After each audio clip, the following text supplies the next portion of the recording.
the UK, stormy session in Parliament where the UK faces a dramatic clash over the fate of a national inquiry into the child grooming gangs. In fact, barely hours from now, Tory MPs are set to push for an official probe into the horrific abuse of thousands of young girls by predominantly Pakistani origin gangs. Prime Minister Keir Starmer has instructed his party to block the motion which has been tabled by Tories leader Kemi as part of the Children's Wellbeing and Schools Bill. Starmer, under intense pressure from both the Conservatives and social media attacks from billionaire Elon Musk, has vowed to block the inquiry.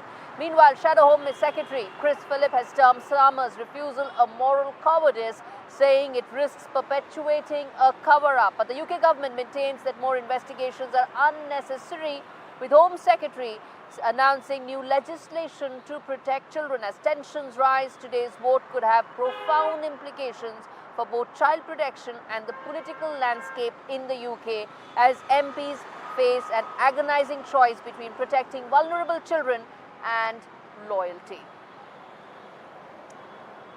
All right, turning attention now to the latest unfolding in Donald Trump. Well, Trump tracker really.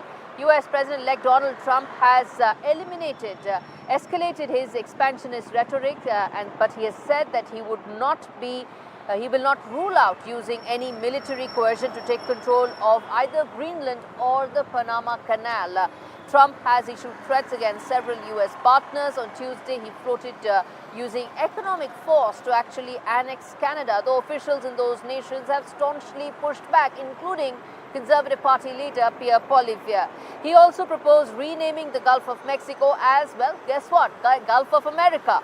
Responding to Trump's recent comments, France has warned that the president-elect should not threaten sovereign borders of European countries. Meanwhile, Trump's eldest son, Donald Trump Jr., flew to Greenland's capital on what he called a private visit shortly after the comments. He remained a few hours and said he did not intend to meet government officials. Watch this report to understand Trump's expansionist plans and how it could actually rock the world.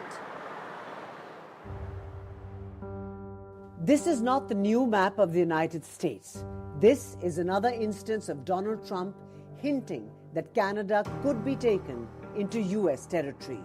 Sending shockwaves across the globe, the map shows the whole of Canada as part of the US. The US-Canada boundary is the world's longest between two countries. It was established in treaties dating back to the founding of the US in the late 1700s. Trump claimed the US spends billions of dollars protecting Canada, while criticizing imports of Canadian cars, lumber, and dairy products. As you said, you were considering military force to acquire Panama and Greenland. Are you also considering military force to annex and acquire Canada? No, economic force, because Canada and the United States, that would really be something. You get rid of that artificially drawn line, and you take a look at what that looks like, and it would also be much better for national security. Don't forget, we basically protect Canada. Canadian leaders have so far showed a united front against Trump's rhetoric, with outgoing Prime Minister Justin Trudeau saying there's no chance Canada would become part of the US. Opposition leader Pierre Poilievre took to X, saying that Canada will never be the 51st US state. You know something, to the president, I'll make him a counteroffer. How about if we buy Alaska, and we'll throw in Minnesota and Minneapolis at the same time? The rhetoric in the Trump camp doesn't stop with US President-elect. One of his closest advisors, Elon Musk, has trained his sights on Europe, setting off alarm bells across the continent. He's endorsed the far-right party Alternative for Germany, demanded the release of jailed UK anti-Islam extremist Tommy Robinson, and called UK Prime Minister Keir Starmer an evil tyrant. Musk's online behavior has become a cause of concern for many, from politicians to analysts.